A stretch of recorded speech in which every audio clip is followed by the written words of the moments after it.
是没有东西的，爸爸又不在，所以妈妈就说让我们来祷告。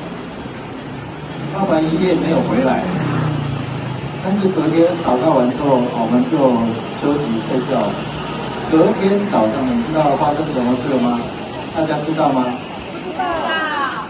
爸爸要带着水壶啊、零食啊这些远足的东西哦，早上一大早就带回来了。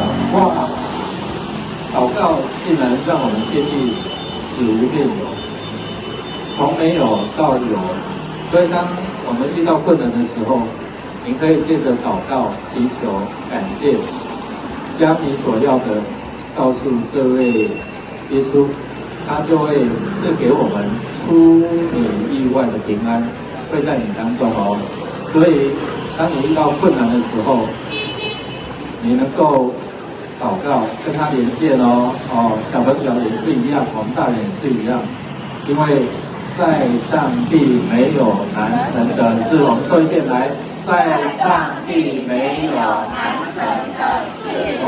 所以当你困难的时候呢，你就想到这位能够让困难变为简单。